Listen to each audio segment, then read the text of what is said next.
A third reading, the one I hope you leave with tonight, is a reading from the Berdichiver Rabbi, the great Hasidic Rabbi from the 18th century, known as Lev Yitzchak Berdichiver, the great Rabbi of Berdichiver.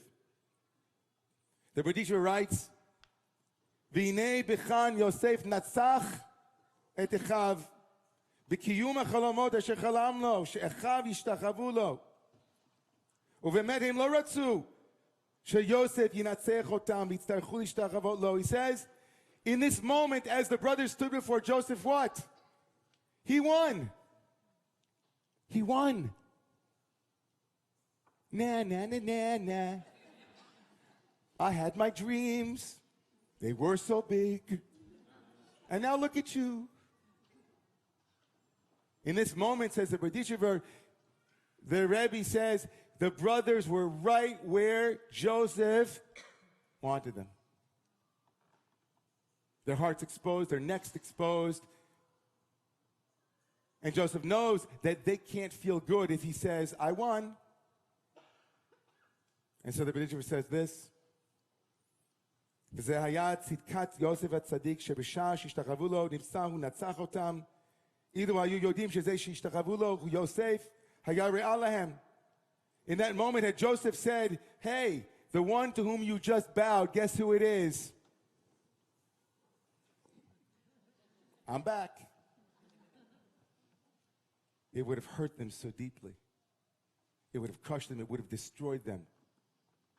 And Joseph makes his light smaller. He dims his light. He keeps his mask on, not because he wants to be cruel, not because he wants to create some crazy story that at the end, but because Joseph finally learns to feel what someone else feels. Joseph, the privileged, entitled kid, finally says, you know what? If I win now and they lose so deeply, their loss so absolutely shattering to them, if my victory comes at the expense of my brothers who are still my brothers, then what victory is that? A victory without empathy, a power without compassion. Powerful people can turn it on and off. Powerful people don't need to be powerful. Powerful people can empower others. Powerful people can put others before themselves. Powerful people, evolved people, don't lord it over when victory is present. Unless you think that none of you ever do this. It's about dreams and it's about politicians. Has anybody here ever had a fight with their lover, their spouse, and said, you see, I was right? You see? There it is. Whoop, there it is. I'm right. Told you so. That's a great one, right? Told you so. The true test of power, everyone, is not when we are powerless, but when we are powerful. The true test of our control, of our power is, have we arrived? Because now I have power. Now I can do to you just as you wanted to do to me. Now I have you right where you are. Joseph says, wow, what am I going to do to these guys? Let's see.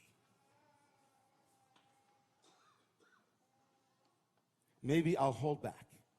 Maybe I'll do what's called in Kabbalah tzimtzum. Maybe I will self-regulate myself in order to find a moment to reveal myself that might not be this one because you matter. Unless we think it's only about Joseph, we might as well at this moment think about any people that have less power than us, that we at this moment find it difficult to imagine how they might feel.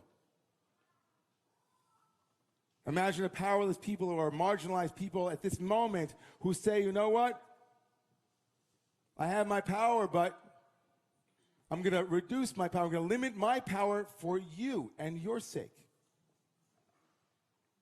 Joseph becomes a paragon in the Berdichiver's reading here of what it is to care about the other. Vayitnaker means he made himself foreign, but can also mean he took the position of the foreigner. He became the one who stood before him and said, I wonder how he feels, she feels, they feel. Around the Jewish world tonight, on the sixth night of Hanukkah, we lift up the plight of the Rohingya people, who as Jews, we can readily imagine very quickly what it's like to be persecuted because of our religion. We can readily imagine what it is to be afraid to be publicly Jewish or Muslim in Burma. What is it that's being asked of us from this story? And what might the world look like if we were to live this truth out? If we were to say to ourselves, what was it in Joseph that allowed him in that moment to make the transformation from self-centered and privileged and it's all about me to, you know what, those brothers, even though they hurt me, are also my brothers. And even though those Rohingya people are all the way on the other side of the world, they are also my brothers and sisters. That question is at the heart of our spiritual and religious evolution. Do unto others as you would have them do unto you. Work unto others as you would have them work unto you. Win unto others as you would have them win unto you. Abba, I don't want to win because it'll, Now, I can hear you guys as we come in for landing here saying, well, wait a second, David. What about Marion Williamson and I can't be small for the rest of the world because the rest of the world is, What about Nelson Mandela? What about, hey, I'm going to let my light shine even, I'm not going to let somebody else tell me not to be big? Yes.